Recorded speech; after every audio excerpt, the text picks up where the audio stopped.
اعوذ باللہ من الشیطان الرجیم بسم اللہ الرحمن الرحیم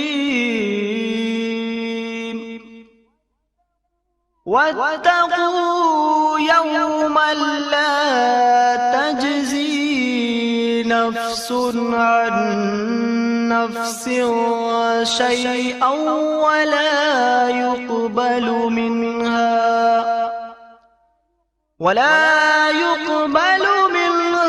شفاعة ولا يؤخذ منها عدل ولا هم ينصرون۔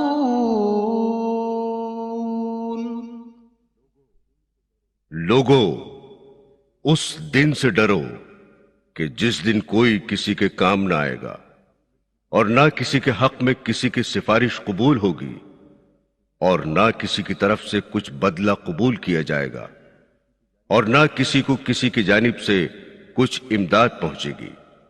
برادران اسلام، جس طرح انسانوں اور جنات کی عمر مقرر ہے اسی طرح اس عالم کی عمر بھی مقرر ہے۔ جب اس عالم کی عمر تمام ہوگی اچانک اس کے مجموعے کو موت آ جائے گی۔ افراد کے چلے جانے کی موت اور پورے عالم کے ختم ہو جانے کو قیامت کہتے ہیں۔ ایک مرتبہ حضرت جبرائیل علیہ السلام نے انسانی صورت میں آ کر حاضرین مجلس کی موجودگی میں آن حضرت صلی اللہ علیہ وسلم سے دریافت کیا کہ قیامت کب قائم ہوگی؟ تو ان کے اس سوال کے جواب میں آن حضرت سید عالم صلی اللہ علیہ وسلم نے ارشاد فرمایا، اس بارے میں سوال کرنے والے سے زیادہ اس کو علم نہیں جس سے سوال کیا گیا ہے، یعنی اس بارے میں ہم اور تم دونوں برابر ہیں، نہ مجھے اس کے قائم ہونے کے وقت کا علم ہے اور نہ تم کو ہے۔ ایک مرتبہ جب لوگوں نے آن حضرت سرور عالم صلی اللہ علیہ وسلم سے پوچھا کہ قیامت کب آئے گی، تو اللہ جل شانہ کی طرف سے حکم ہوا، آپ فرما دیجئے کہ اس کا علم صرف میرے رب ہی کے پاس ہے، اس کے وقت پر اس کو سوائے اللہ تعالیٰ کے کوئی ظاہر نہ کرے گا۔ آسمان و زمین میں بڑا بھاری حادثہ ہوگا، وہ تم پر محض اچانک آ پڑے گی۔ وہ آپ سے اس طرح پوچھتے ہیں جیسے کہ آپ اس کی تحقیقات کر چکے ہیں۔ آپ فرما دیجئے کہ اس کا علم صرف اللہ کے پاس ہے، لیکن اکثر لوگ نہیں جانتے۔ حضرت عبداللہ بن مسعود رضی اللہ تعالی عنہ سے روایت ہے کہ حضرت رسول کریم صلی اللہ علیہ وسلم نے ارشاد فرمایا کہ قیامت بدترین مخلوق پر قائم ہوگی۔ نیز ارشاد فرمایا کہ اس وقت تک قیامت قائم نہ ہوگی جب تک زمین میں اللہ اللہ کیا جاتا رہے گا۔ یہ بھی ارشاد فرمایا کہ قیامت کسی ایسے شخص پر قائم نہ ہوگی جو اللہ اللہ کہتا ہوگا۔ حضرت عبداللہ بن عمر رضی اللہ تعالی عنہ سے روایت ہے کہ آن حضرت صلی اللہ علیہ وسلم نے ارشاد فرمایا کہ دجال کو قتل کرنے کے بعد حضرت عیسیٰ علیہ السلام 7 برس لوگوں میں رہیں گے۔ اس دور میں 2 آدمیوں کے درمیان ذرا دشمنی نہ ہوگی، پھر اللہ تعالیٰ ملک شام کی طرف سے ایک ٹھنڈی ہوا بھیج دیں گے جس کی وجہ سے تمام مومن ختم ہو جائیں گے، پھر بدترین لوگ رہ جائیں گے اور وہ بت پرستی میں مصروف ہوں گے اور ان کو خوب رزق مل رہا ہوگا اور اچھی زندگی گزر رہی ہوگی کہ سور پھونک دیا جائے گا۔ حضرات گرامی، سور ایک سینگ ہے جس میں پھونکا جائے گا۔ سور کی آواز سبھی سنیں گے، جو سنتا جائے گا دہشت کے سبب حیران ہو کر ایک طرف کو گردن جھکا دے گا اور دوسری طرف کو اٹھا دے گا۔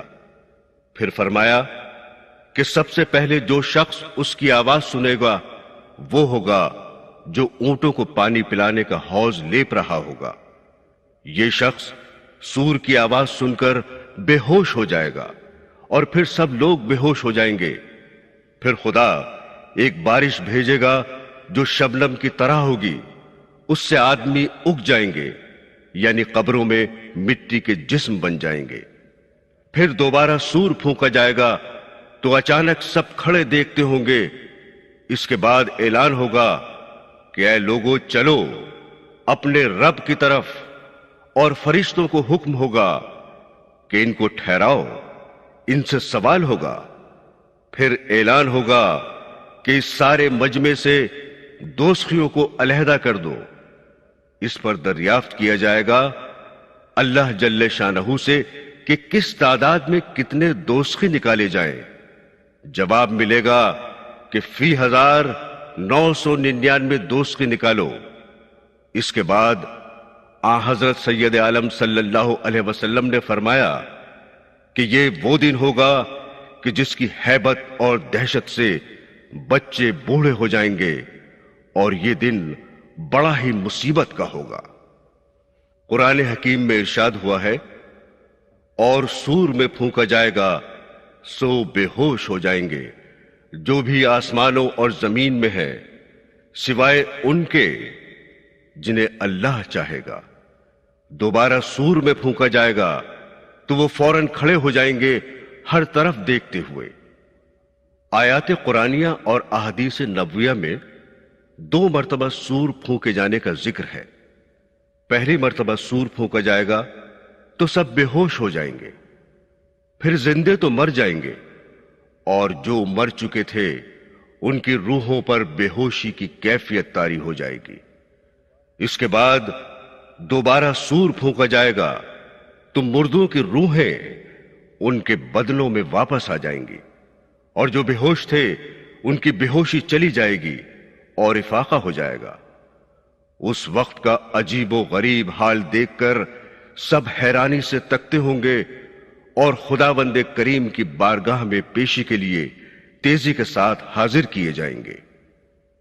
حضور خداوندی میں 14 طبق کے دیوانی اور فوجداری مقدمات پیش ہونے کا یہی ایک دن ہے جس کی صبح سے شام پورے 50,000 برس میں ہوگی، جس کی سختی اور گھٹن سے تمام خاصان خدا اور تمام انجام سوچنے والوں کے پتے پانی ہو کر بہہ جائیں گے، کیونکہ اس دن مال و اولاد کچھ کام نہ آئے گی، بلکہ دنیا میں اگر ان کی وجہ سے یاد الہی میں غفلت ہوئی ہے تو مال اور اولاد وبال جان ہو جائے گی، جس کی دہشت ناک مثال یہ ہے کہ ایک پیغمبر علیہ السلام نے کئی ہزار برس کے بعد حضرت نوح علیہ السلام کے فرزند حضرت سام علیہ السلام کو اپنی قوم کے دکھانے کے لیے ازروئے معجزہ زندہ کیا، تو سام علیہ السلام ابن نوح علیہ السلام تھر تھر کانپتے ہوئے اور سفید داڑھی اور سفید سر کے بال لیے قبر سے نکلے۔ پیغمبر علیہ السلام نے ان کے سفید بال دیکھ کر از راہ تعجب فرمایا کہ اے سام، تمہارے زمانے میں سفید بال کہاں ہوتے تھے؟ یہ تو تمہارے بعد حضرت ابراہیم علیہ السلام کے وقت سے دنیا میں لوگوں کے سفید بال ہونے شروع ہوئے تھے، پس یہ تمہارے سفید بال کیسے ہو گئے، اور تم یہ اس قدر کیوں کانپ رہے ہو؟ حضرت سام علیہ السلام نے جواب دیا کہ جب میری قبر شق ہوئی اور میں اس میں سے باہر نکلا تو میں یہ سمجھا کہ میدان محشر قائم ہو گیا ہے، اور میں حساب کتاب کے لیے اٹھایا گیا ہوں، جس کی دہشت نے میرے سیاہ بالوں کو سفید کر دیا اور میں کانپتا ہوا اٹھا۔ حضرات گرامی، سب سے پہلے جناب رسول خدا صلی اللہ علیہ وسلم کی قبر شق ہوگی اور آپ مزار مقدس سے نکلیں گے۔ آپ کے بعد حضرت مسیح علیہ السلام، ان کے بعد تمام انبیاء و مرسلین اپنے اپنے مزاروں سے نکلیں گے، پھر صدیق و شہداء، پھر صالحین و عام مومنین، پھر جملہ مشرکین اور کافرین اپنے اپنے خاک ہونے کی جگہ سے اٹھیں گے، اور شدت ہول سے تمام مخلوق کی نظر آسمان کی طرف ہوگی اور سب برہنہ ہوں گے، کوئی کسی کی طرف نہ دیکھے گا، اور اگر کسی کی نظر کسی کی طرف پڑ بھی گئی تو وہ مارے دہشت اور خوف کے ایسی ہوگی جیسے صاحب نزع یا چھوٹے بچے کی نظر جملہ شہوات سے پاک ہوتی ہے۔ نیز تمام مخلوق اپنی قبروں اور اپنے خاکی مقاموں سے اٹھ اٹھ کر چلیں گے اور اس مقام پر خود سمٹ کر ٹھہر جائیں گے کہ جہاں سب کا حساب و کتاب ہونے والا ہے، اور جہاں عرش الہی نازل ہو کر حساب و کتاب کے بعد فرما برداروں کو اپنے سائے میں لے لے گا اور نافرمانوں کو جہنم کی طرف دھکیل دے گا۔ اس روز قسم پرسی کا عالم ہوگا جب تمام مخلوق ایک اس میدان عظیم میں جمع ہوگی کہ جہاں نہ کوئی درخت ہوگا نہ پہاڑ، بلکہ ایک نہایت صاف و شفاف چٹیل میدان ہوگا۔ اس وقت بحکم خداوندی سورج تمام مخلوق کے سروں سے 1 میل فاصلے پر آ کر استادہ ہو جائے گا، اور آسمان سے قسم قسم کی مہیب اور سخت ہولناک آوازیں مخلوق کے کانوں میں آنی شروع ہو جائیں گی، جو بجلی کی کڑک سے بھی زیادہ مہیب ہوں گی۔ نیز سورج کی جلن اور زمین کی تپن سے لوگوں پر پسینہ شروع ہوگا، اور بہتے بہتے ایک گرم کھولتے دریا کی طرح تمام میدان محشر میں پھیل جائے گا۔ لیکن رحمت الہی کی ایک آن اتنا ضرور کرے گی کہ وہ پسینہ نیک بندوں کے صرف تلووں تک ہوگا، اور پھر وہ پسینہ اعمال کے مطابق ترقی نما ہوگا، کسی کے ٹخنوں تک، کسی کے گھٹنوں تک ہوگا، کسی کے ناف تک، کسی کے سینے تک، اور سب سے زیادہ کافروں کے ہونٹوں تک بطور لگام کے ہوگا، اور وہ گرم سینے کے ایک گرم دریا میں ڈوبتے ہوئے ہوں گے۔ یا الہی الامان و الامان۔ برادران اسلام، اسی حالت میں عرصہ دراز تک طرح طرح کی مہیب آوازیں اور کلیجہ پھاڑ دینے والی قسم قسم کی خوفناک صورتیں دیکھتے رہیں گے۔ کوئی کسی کی بات نہ پوچھے گا اور کوئی کسی کا داد و فریادی نہ ہوگا۔ جب اس قسم پرسی کے عذاب کو ایک عرصہ دراز گزر جائے گا تو آپس میں کہیں گے کہ ہم تو سنتے تھے کہ قیامت میں حساب و کتاب ہوگا، عرش کا سایہ ہوگا، حوض کوثر ہوگا، میزان عدالت قائم ہوگی، خدائے کریم اپنے بندوں سے حساب لے گا۔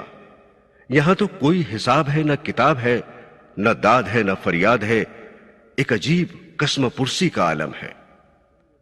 پھر پورے 1000 برس بعد حضرت آدم علیہ السلام صفی اللہ کو ایک جگہ کھڑا ہوا پائیں گے، جن کے سامنے بہت کچھ رو دھو کر کہیں گے کہ للہ ہمیں بخشوائیے کہ آپ ہمارے باپ ہیں اور ہم آپ کی اولاد ہیں۔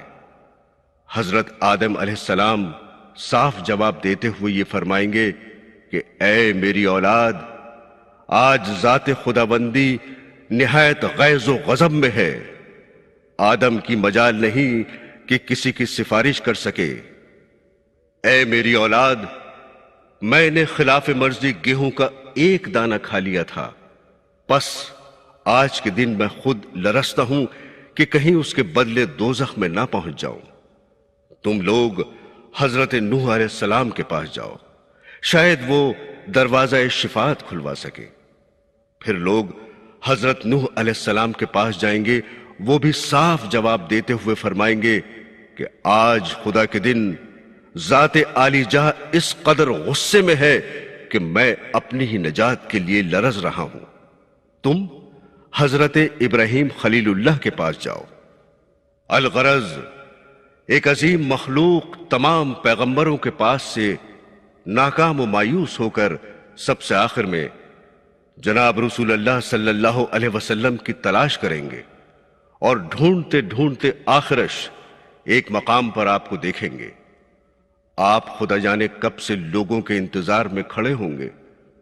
حضور کو پاتے ہی مخلوق عرض کرے گی کہ للہ حساب و کتاب کا دروازہ کھلوائیے اور اس قسم پرسی کے عذاب سے نجات دلائیے کہ آپ خاتم النبیین ہیں۔ اگرچہ اوروں پر اللہ تعالیٰ کی خفگی اور غصہ ہو، لیکن آپ سے کچھ مواخذہ نہیں۔ آپ حضور رب العالمین میں ہمارے لیے عرض کریں۔ آپ فرمائیں گے کہ ہاں البتہ میں تمہارے لیے حضور رب العزت میں حاضر ہو کر عرض معروض کروں گا اور حساب و کتاب کا دروازہ کھلواؤں گا۔ یہ کہہ کر حضور رب العالمین میں آپ کچھ مناجات کریں گے۔ وہاں سے جبرائیل علیہ السلام کو حکم ہوگا کہ اے جبرائیل براق لے جاؤ اور ہمارے پیغمبر علیہ السلام کو اس پر سوار کر کے ہماری حضوری میں لاؤ کہ وہ ہم سے کچھ عرض کرنا چاہتے ہیں۔ جبرائیل علیہ السلام اسی وقت براق لے کر تمام مخلوق کے سامنے رسول اللہ صلی اللہ علیہ وسلم کے پاس آئیں گے۔ آپ اس وقت براق پر سوار ہو کر آسمان کی طرف چلے جائیں گے۔ اس کے آگے آپ ایک صحیح حدیث میں فرماتے ہیں کہ میں حضور رب العزت میں پہنچ کر پورے 7 رات 7 دن کی مقدار میں ایک طویل سجدہ کروں گا، اور اس سجدے میں اس معبود ذوالجلال کی اس قدر صفت و ثنا بیان نہ کی ہوگی جو میں اس کی سجدے میں بیان کروں گا۔ جب میری فریاد و مناجات انتہا کو پہنچ جائے گی تو مولا ذوالجلال کا غیظ و غضب رحمت کی طرف مائل ہوگا اور مجھ سے ارشاد فرمائے گا کہ اے نبی اپنا سر سجدے سے اٹھاؤ، میں جانتا ہوں کہ صفت و ثنا بیان کرنے سے جو تمہارا مقصود ہے، اور وہ یہ ہے کہ تم حساب و کتاب کا دروازہ کھلوانا چاہتے ہو اور شفاعت کی درخواست لائے ہو۔ اچھا، ہم اب تمہاری شفاعت کی درخواست کو منظور فرماتے ہیں اور اپنا تخت اجلاس زمین پر جلوہ آرا کرتے ہوئے اور مخلوق سے ان کے حساب و کتاب شروع کرتے ہیں۔ یہ حکم عالی سن کر رسول کریم صلی اللہ علیہ وسلم اسی براق پر سوار ہو کر زمین پر تشریف لائیں گے۔ مخلوق آپ سے دریافت حال کرے گی، جو کچھ وہاں گزری تھی بیان کریں گے، اور حساب و کتاب کا دروازہ کھلنے اور عرش رب عظیم کے زمین پر نازل ہونے کی خبر سنائیں گے۔ حضرات گرامی، حضرت صلی اللہ علیہ وسلم کی شفاعت ضرور ہوگی، اور حدیثوں میں جو کچھ آیا ہے سب حق اور درست ہے، لیکن شفاعت کے بھروسے پر عمل نیک نہ کرنا اور گناہوں میں مبتلا رہنا بڑی نادانی ہے۔ اب کون سا گنہگار اور نیک عمل سے خالی یہ کہہ سکتا ہے کہ میں دوزخ میں ہرگز نہ جاؤں گا اور بلا عذاب و حساب جنت میں پہنچ جاؤں گا؟ کوئی بھی یہ دعویٰ نہیں کر سکتا۔ پھر گناہوں پر جرأت کرنا اور نیکیوں سے خالی ہاتھ رہنا کون سی سمجھداری ہے؟ برادران اسلام، حضرت صلی اللہ علیہ وسلم کی شفاعت کی درخواست کی منظوری کے بعد 7 آسمانوں کے فرشتے تسبیح الہی کرتے ہوئے، جن میں ہر آسمان سے دوسرے آسمان کے فرشتے کی نورانیت اور تسبیح الہی کی گرج یا آواز ہولناک بہت زیادہ بڑی ہوئی ہوگی، تمام مخلوق پر 7 حلقے ڈال کر استادہ ہو جائیں گے۔ آگے مولا فرماتا ہے، اے تمام جن و انس، اگر تم کچھ جان رکھتے ہو تو زمین آسمان کے کناروں سے نکل جاؤ، پس ہرگز نہ نکل سکو گے۔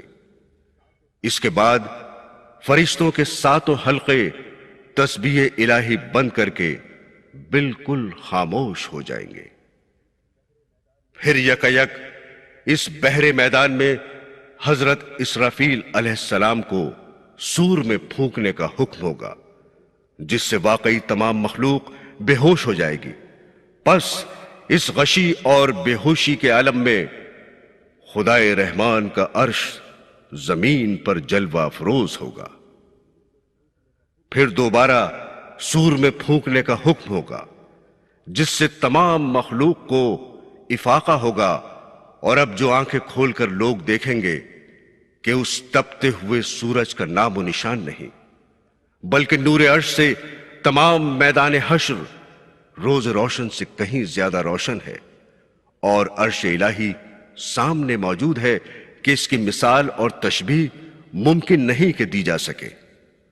حضرات گرامی، جب مخلوق کی نظر عرش الہی پر پڑے گی تو ساتھ ہی عرش الہی سے یہ فرمان صادر ہوگا کہ اے بندو، دنیا میں جو جو کام اور جو جو باتیں تم کرتے تھے وہ سب میں دیکھتا اور سنتا تھا، اور میرے مقرر کیے ہوئے فرشتے تمہاری ایک ایک بات اور ایک ایک فعل کو لکھ لیا کرتے تھے۔ بس خبردار ہو جاؤ کہ آج تم پر ایک سوئی کے ناکے کی برابر بھی ظلم نہ کیا جائے گا، اور صرف تم کو تمہارے اعمال نامے دکھائے جائیں گے۔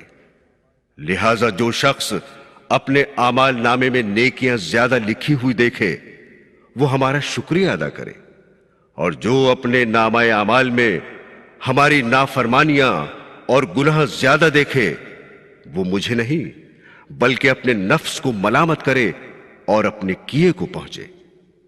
اس کے بعد ملائکہ کو ارشاد ہوگا کہ دوزخ اور جنت کو حاضر کیا جائے تاکہ میرے بندے سزا اور جزا کے مقامات کو دیکھ لیں۔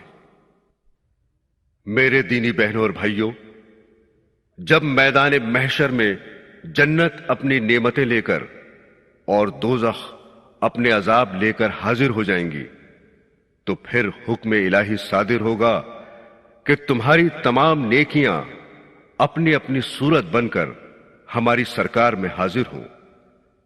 یہ حکم عالی ہوتے ہی سب سے پہلے سلام ایک پیاری صورت بن کر حضور خدا بندی میں حاضر ہو کر عرض کرے گا کہ اے مولا کریم، میں سلام ہوں، پس میرے لیے کیا ارشاد ہے؟ جواب ملے گا کہ اے سلام، میرے عرش کے سامنے استادہ ہو اور ٹھہر کہ آج اپنے بندوں سے تمام رد و قد اور تمام سوالات صرف تیرے متعلق کروں گا۔ پس جس نے تیرا ساتھ دیا اسے بخشوں گا، اور جس نے تجھ سے روح گردانی کی اسے عذاب نار میں داخل کروں گا۔ اس کے بعد نماز ایک پیاری سی صورت میں حاضر ہو کر عرض کرے گی کہ اے خدائے بے نیاز، میں نماز حضوری میں حاضر ہوں۔ ارشاد ہوگا کہ ہمارے عرش کے سامنے استادہ ہو اور ٹھہر کہ آج اپنے مسلمان بندوں سے تیرے متعلق سوالات کروں گا۔ پس جس نے تجھے اپنے دم کے ساتھ رکھا ہوگا اسے بخشوں گا، اور جس نے تجھے اپنے ساتھ نہ لیا ہوگا اسے دوزخ میں داخل کروں گا۔ اس کے بعد ماہ رمضان ایک خوبصورت شکل میں حاضر ہو کر عرض کرے گا کہ ماہ سیام یعنی آپ کا پیارا روزہ حضور میں حاضر ہے۔ ارشاد ہوگا کہ ہمارے عرش کے سامنے استادہ ہو اور ٹھہر کہ تیرے متعلق بھی ہم بہت سے بندوں سے سوالات کریں گے۔ اس کے بعد حج و زکوٰۃ حاضر ہوں گے، اور پھر درجہ بدرجہ تمام نیک اعمال اپنی مختلف اور پیاری صورتیں لے کر حاضر ہو جائیں گے۔ اس کے بعد ملائکہ کو حکم ہوگا کہ جملہ مخلوق کے اعمال نامے زمین آسمان کے بیچ میں معلق کر کے اڑا دیے جائیں۔ چنانچہ اسی وقت تمام اڑا دیے جائیں گے۔ جو اڑتے ہوئے گردان کبوتر کی طرح اپنے اپنے عمل کرنے والے کے پاس پہنچیں گے، اور قریب کے فرشتے ان اعمال ناموں کو لے لے کر اچھوں کے داہنے ہاتھ میں دیں گے، اور بروں کے کمر کے پیچھے سے ان کا بایاں ہاتھ نکال کر انہیں دیں گے۔ حضرات گرامی، اس کے بعد ہر ایک قوم اپنے اپنے پیشوا سمیت بلائی جائے گی، اور پورے 1,24,000 نبی اپنی اپنی امتوں کو لے کر جدا جدا اور الگ الگ یکے بعد دیگرے پیش ہوں گے۔ پھر ان میں جو اپنے اپنے نبی کے فرما بردار رہے ہیں ان کو عرش مولا کے سائے میں زر نگار کرسیوں پر بیٹھنے کی برابر اجازت ملتی رہے گی۔ جس میں مولا فرماتا ہے کہ فرما برداروں اور پرہیزگاروں کو ہم اپنی حضوری میں معزز مہمانوں کی طرح جمع کریں گے اور نافرمانوں یا خطا کاروں کو پیاسے اونٹوں کی طرح جہنم کی طرف ہانکیں گے، اور اس وقت کوئی کسی کی سفارش کرنے کا اختیار نہ رکھے گا، البتہ جس نے اللہ سے وعدہ نجات لے لیا پس وہ وعدہ اس کا شفیع ہوگا۔ حضرات گرامی، یہاں خدا سے وعدہ لینے کا یہ مطلب ہے کہ اس نے قرآن پاک اور دیگر آسمانی کتابوں میں نیک کردار لوگوں سے جا بجا وعدہ نجات فرمایا ہے، یعنی جو لوگ اللہ پر ایمان لائے اور اللہ کے لیے نیک عمل بھی کیے، یہی لوگ بہترین خلائق ہیں، اور انہی کو وہ جنت کے باغ ملیں گے جن کے نیچے نہریں جاری ہیں، اور ان باغوں میں وہ ہمیشہ ہمیشہ رہیں گے، یعنی اللہ ان سے خوش ہوگا اور وہ اللہ سے خوش ہوں گے۔ القصہ، تمام امتیں اور تمام قومیں اپنے اپنے پیغمبروں اور اپنے اپنے پیشواؤں کو آگے لیے ہوئے پروردگار عالم کی حضوری میں الگ الگ پیش ہوں گی، اور پیغمبروں کو جھٹلاتے ہوئے کہیں گی کہ انہوں نے ہمیں تیری توحید نہیں سکھائی اور آج کے دن کی پیشی سے ہمیں نہیں ڈرایا۔ پھر جب ان کے ہاتھ پاؤں ان کے خلاف گواہی دیں گے تب وہ قائل ہو کر سخت نادم اور پریشان ہوں گی، اور کہیں گی کہ اے پروردگار، اب ہماری آنکھیں کھلیں، اب ہمارے کان آشنا ہوئے، پس اب تو ہمیں دوبارہ دنیا میں بھیج کہ ہم وہاں جا کر نیک عمل کریں، اور اب ہم کو قیامت کا پورا پورا یقین ہوا۔ مولا فرماتا ہے، یہ وہ لوگ ہیں جو قیامت میں دوبارہ پیدا ہونے کو نہیں بلکہ اپنے پروردگار کی حضوری میں حاضر ہونے کو سرے سے مانتے ہی نہیں تھے۔ پس اے نافرمانو، آج کے دن تمہارا کوئی عذر قبول نہیں، کیونکہ بہت دنوں تمہیں مہلت ملتی رہی، اور جو جو کچھ سمجھانے کا حق تھا وہ تمہیں سمجھانے والوں نے سمجھایا، مگر تم نے ان کی ایک نہ سنی، اور اب تمہارا دنیا میں دوبارہ پیدا ہونا ناممکن ہے۔ حضرات گرامی، پیدائش آدم یا ابتدائے عالم سے جو بات آج تک ظاہر نہیں ہوئی تھی، آج اور اس وقت وہ بھرے محشر میں ظاہر ہوتی ہے، یعنی یہ کہ کوئی شخص کسی دوسرے کو یہ نہیں کہہ سکتا کہ یہ دوزخی ہے یا جنتی۔ پس آج اور اس وقت وہ لا علمی اور بے خبری کا پردہ اٹھاتا ہے، اور اب ہر شخص الگ الگ اور جدا جدا ہر ایک کو دیکھ لے گا کہ کون جنتی ہے اور کون دوزخی ہے۔ چنانچہ گھمسان پیشیوں کے دوران میں حضرت آدم علیہ السلام کو ندا ہوگی، حضرت آدم علیہ السلام لبیک کہتے ہوئے حاضر ہوں گے، ارشاد خداوندی ہوگا کہ آدم، میرے تمام بندے یا اپنی تمام اولاد کے 2 حصے کر دو، یعنی ایک حصہ جنت کے لیے اور ایک حصہ دوزخ کے لیے۔ آدم لرزتے کانپتے عرض کریں گے کہ کس تعداد اور کس شمار سے الگ کروں؟ ارشاد ہوگا 1000 میں سے 999 دوزخ کے لیے اور 1 جنت کے لیے۔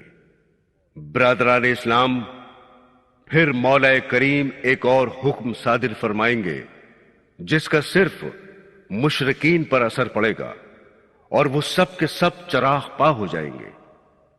مولا فرماتا ہے، قیامت کے روز تمام ان لوگوں کو ہم اپنے سامنے جمع کر کے فرمائیں گے کہ جو ہماری ذات و صفات میں شرک کرتے تھے، کہاں ہے وہ تمہارے ٹھہرائے ہوئے معبود جن کو تم اپنے خیال میں خدا کا شریک ٹھہراتے تھے؟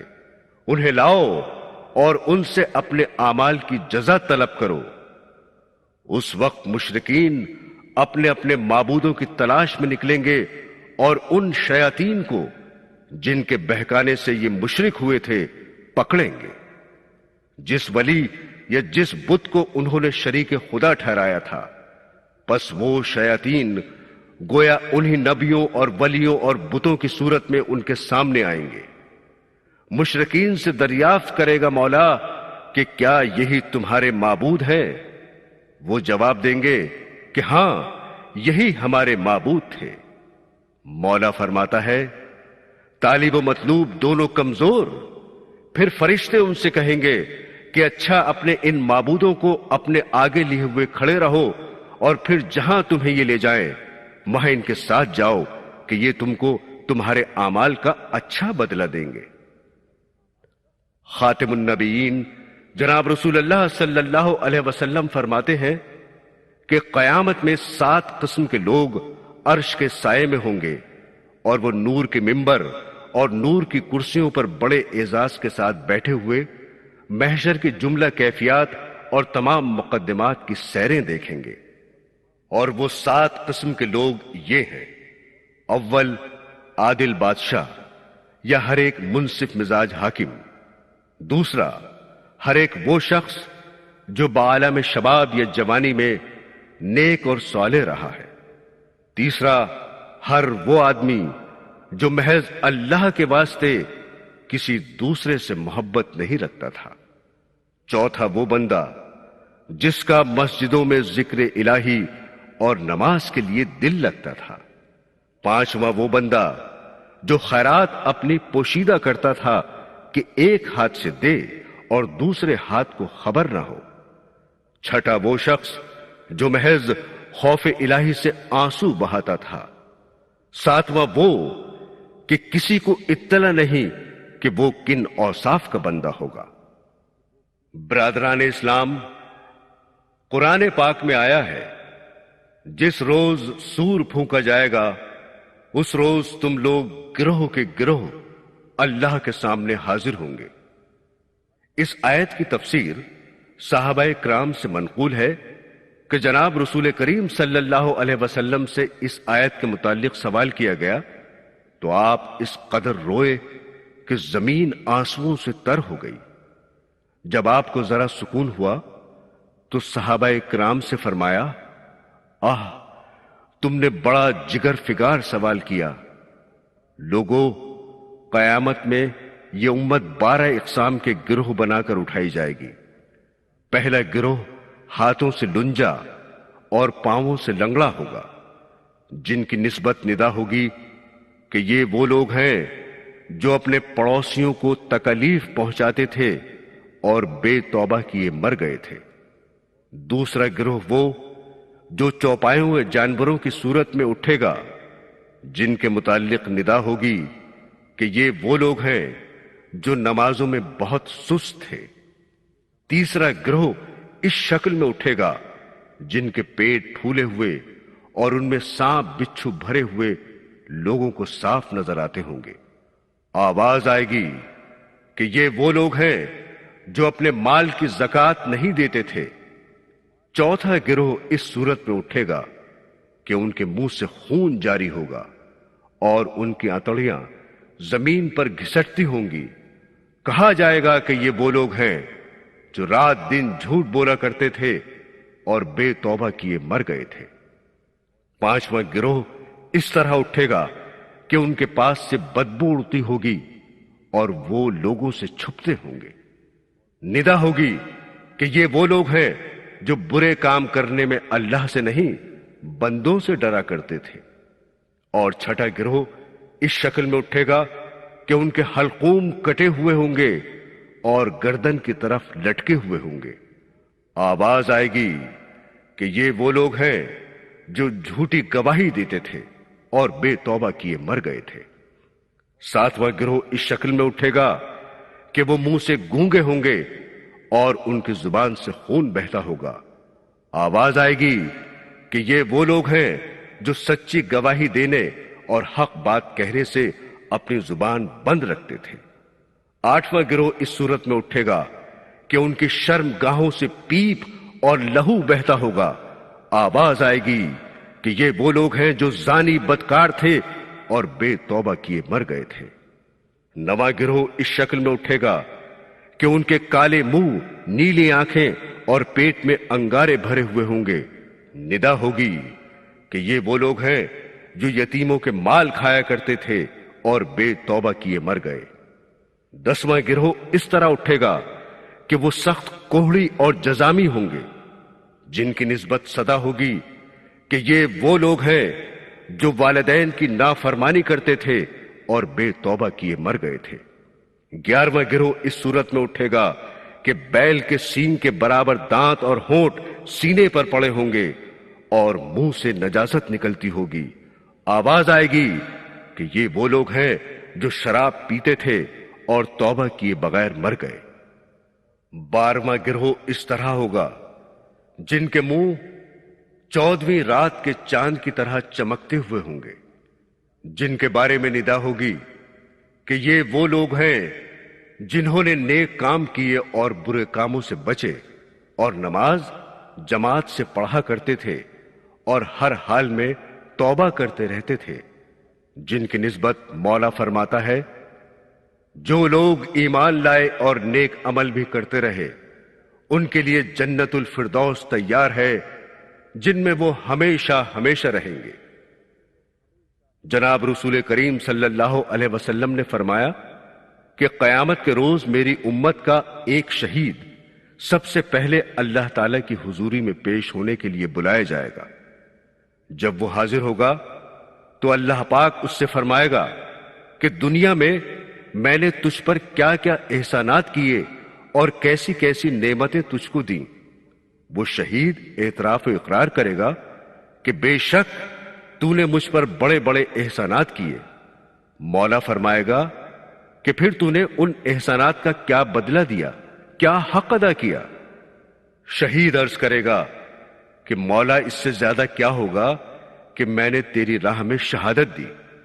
ارشاد ہوگا کہ اے شہید تو جھوٹا ہے، ہماری راہ میں شہید نہیں ہوا بلکہ تو اپنی قوم اور بہادری اور نام آوری کے لیے شہید ہوا، پس دنیا میں بہادر اور نام آور مشہور ہوا اور تو اپنی مراد کو پہنچا۔ جناب رسول اللہ صلی اللہ علیہ وسلم فرماتے ہیں کہ پھر ایک وہ عالم پیش ہوگا جس نے اپنی ساری عمر پڑھنے پڑھانے اور تلاوت قرآن پاک میں گزاری ہوگی۔ اللہ تعالیٰ اسے اپنے سامنے بلا کر فرمائے گا کیا میں نے دنیا میں تجھ کو فلاں فلاں نعمتیں نہیں دیں؟ عالم اقرار کرے گا اور کہے گا کہ بے شک تو نے بڑے بڑے احسانات فرمائے۔ ارشاد ہوگا کہ پھر تو نے ان احسانات کا کیا حق ادا کیا؟ عالم عرض کرے گا کہ مولا اس سے زیادہ اور کیا حق ادا ہوگا کہ میں نے اپنی تمام عمر تیرے پاک علم ہی کی خدمت میں گزار دی۔ ارشاد ہوگا اے عالم تو جھوٹا ہے، ہمارے لیے تو نے علم کی خدمت نہیں کی بلکہ تو نے اس لیے یہ کام کیا کہ لوگ تجھے بڑا عالم اور بڑا قاری کہیں، پس تو اپنی خواہش کے مطابق دنیا میں بڑا عالم اور قاری کہلا چکا۔ جناب رسالت مآب صلی اللہ علیہ وسلم فرماتے ہیں پھر ایک بڑا مالدار اور سخی حضور رب العزت میں پیش ہوگا جس سے اللہ تعالی تمام احسانات جتاتے ہوئے فرمائے گا کہ دنیا میں نے تجھے کیسی کیسی نعمتیں دیں اور کیا کیا انعام و اکرام فرمائے۔ مالدار اقرار کرتے ہوئے عرض کرے گا کہ بے شک تو نے مجھ پر بڑے بڑے احسانات فرمائے۔ ارشاد ہوگا اے مالدار اور اے سخی پھر تو نے ہمارے احسانات کا کیا حق ادا کیا؟ سخی عرض کرے گا کہ اے خدائے بے نیاز میں نے تمام اپنا مال اور دولت تیری رضامندی کے لیے تیرے تمام رستوں پر لٹا دیا اور دل کھول کر خرچ کیا۔ ارشاد ہوگا اے سخی تو جھوٹا ہے، ہماری رضامندی کے لیے تو نے خرچ نہیں کیا بلکہ صرف اس لیے تو نے دولت لٹائی کہ لوگ تجھے بڑا سخی اور بڑا فیاض کہیں۔ پس جس نیت سے تو مال خرچ کرتا تھا اس کا پھل تجھے مل گیا اور تو بڑا سخی اور بڑا فیاض مشہور ہو چکا۔ تو حضرات گرامی یہ ہیں وہ 3 قسم کے لوگ جن پر قیامت میں سب سے پہلے جہنم کی آگ بھڑکائی جائے گی۔ برادران اسلام، تمام جن و انسان کے حساب و کتاب ہو جانے کے بعد عرش مولا سے روئے زمین کے جانوروں کو بلایا جائے گا۔ جب وہ سب کے سب حاضر ہو جائیں گے تو ان کے آپس کے مظالم کا انہیں بدلہ دلوایا جائے گا، یہاں تک کہ اگر کسی بے سینگ کی بکری کو سینگ والی نے مارا ہوگا تو بے سینگ والی کے سینگ عطا ہوں گے، جن سے وہ سینگوں والی سے اپنا بدلہ لے گی۔ جب ہر ایک مظلوم جانور اپنے ظالم سے بدلہ لے چکے گا تو اب چاند اور سورج اور ستاروں کی طلبی ہوگی۔ جب یہ بھی حاضر ہو جائیں گے تو جانوروں اور چاند اور سورج اور ستاروں سے کہا جائے گا، سب کے سب تم خاک ہو جاؤ ابھی، بس یہی ہے تم کو حکم ایزدی۔ حضرات گرامی، جب تمام بے دین و مشرکین اپنے اپنے اماموں اور اپنے اپنے معبودوں کو لیے ہوئے دوزخ کی طرف روانہ ہو جائیں گے تو اب میدان حشر میں صرف وہی باقی رہ جائیں گے جو اس کے سچے ماننے والے اور خدا پرست ہیں، نیز ان کے ساتھ کچھ مسلم گنہگار بھی ہوں گے۔ مولا فرماتا ہے کہ اے نبی، ہم نے تمہیں حوض کوثر عنایت فرمایا جس کی لمبائی 1 مہینے کے رستے کی ہے، اور اس حوض کے چاروں طرف خالی کیے ہوئے موتیوں کے ہزارہا خیمے استادہ ہیں، اور اس حوض کا پانی برف سے زیادہ ٹھنڈا، شربت سے زیادہ میٹھا، دودھ سے زیادہ سفید اور مشک و گلاب سے زیادہ خوشبودار ہے، اور سونے چاندی کے کوزے یا آبخورے آسمان کے ستاروں کی طرح بے گنتی ان کے کناروں پر چنے ہوئے ہیں، اور لاکھوں ستاروں کی طرح چمکتے ہوئے آبخورے حوض کوثر میں تیر رہے ہیں۔ جو کوئی ایک مرتبہ اس حوض میں سے پانی پیے گا کبھی اسے پیاس نہ لگے گی۔ حضرت انس رضی اللہ تعالی عنہ فرماتے ہیں کہ ایک روز حضور آقا نامدار صلی اللہ علیہ وسلم سے میں نے اپنی شفاعت کے بارے میں دریافت کیا، قیامت میں انس اپنی شفاعت کے لیے حضور کو کہاں تلاش کرے؟ آپ نے فرمایا، اے انس، قیامت میں 3 مقام ہے کہ جہاں تم مجھے پاؤ گے۔ پھر جناب رسول اللہ صلی اللہ علیہ وسلم بحکم خداوندی تمام بخشے بخشائے لوگوں کو حوض کوثر کا پانی پینے اور پلانے کی اجازت دیں گے۔ جب حوض کوثر سے سیراب ہو کر صاحب ایمان بحکم ایزدی جنت کی طرف روانہ ہوں گے، اس وقت عرش الہی حجاب میں ہوگا، جس سے تمام لوگ محض اندھیرے میں کھڑے رہ جائیں گے، مگر ساتھ ہی ہر ایمان والے کو حسب مراتب نور کی شمع عنایت ہوں گی۔ پھر منافق اور بے دین لوگ دیکھیں گے کہ یہ صاحب ایمان نور کی شمع لیے عزت سے چلے آ رہے ہیں، اور یہ خود اندھیرے میں ایک مقام پر کھڑے ہیں، بے ساختہ پکاریں گے کہ اے لوگو، یہ نور کی شمع ہمیں بھی دے دو کہ ہم سخت اندھیرے میں برباد ہو رہے ہیں۔ صاحب ایمان جواب دیں گے کہ تم میدان محشر کی طرف واپس جاؤ، جہاں سے ہمیں یہ نور عطا ہوا ہے، وہیں سے تم بھی لے آؤ۔ یہ سن کر منافق اور بے دین لوگ میدان محشر کی جانب واپس ہونے کا ارادہ کریں گے، جنہیں سخت اندھیرا نظر آئے گا، اور یہ مجبور ہو کر انہی صاحب ایمان لوگوں کی طرف پلٹیں گے اور ان کی روشنی کے پیچھے گرتے پڑتے چلیں گے۔ برادران اسلام، اب ذرا شفاعت کے منظر کو بھی دیکھ لیجیے۔ جب حضرت آدم علیہ السلام اپنی تمام اولاد کے صفیں الگ الگ اور جدا جدا کر چکیں گے تو تمام یاجوج ماجوج اور جملہ کافرین و مشرکین اور تمام مسلم گنہگاروں کی 120 صفیں ہوں گی، اور ایمان والوں کی صرف 3 صفیں، اور تمام صفوں میں ہر صف کی درازی یا طول 40 برس کے رستے تک کا ہوگا۔ اہل جنت یا ایمان والوں کی وہ 3 صفیں اتنی خوبصورت ہوں گی کہ ہر شخص ان میں 14ویں کی رات کی چاند کی طرح چمکتا ہوگا، اور مخالفین کی صفیں اتنی بدصورت ہوں گی کہ ہر شخص کا سیاہ منہ ہوگا۔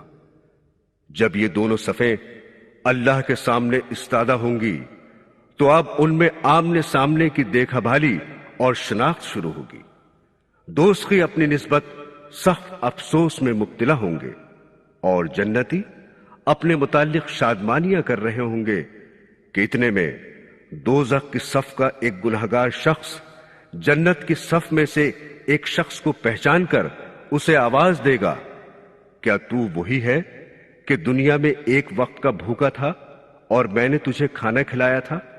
کیا آج اس احسان کا بدلہ جنتی ہو کر تو مجھے کچھ بھی نہ دے گا؟ وہ جنتی کہے گا، بے شک تو نے مجھ پر احسان کیا تھا اور مجھے کھانا کھلایا تھا، مگر آج اس کا بدلہ دینے کا مجھے کچھ اختیار نہیں۔ میں مولا سے درخواست کروں گا، وہاں سے جو بھی کچھ حکم ملے گا۔ جنتی عرض کرے گا، اے مولا کریم، مجھ پر اس کا بڑا حق ہے کہ اس نے ایک وقت میرا فاقہ مٹایا تھا اور مجھے کھانا کھلایا تھا۔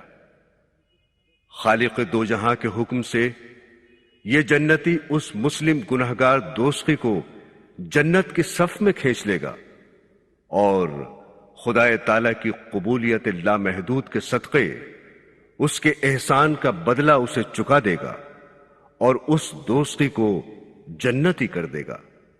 یہ نمونہ اور یہ مثال دیکھ کر تمام دوزخیوں کی صفوں میں نجات کی ایک لہر پیدا ہوگی، اور ہر مسلم گنہگار دوزخی جنت کی صف میں نظر آئے گا اور پہچان پہچان کر یہ کہنا شروع کرے گا، اے جنت کی صف والے، میں نے فلاں وقت تجھے پانی پلایا تھا۔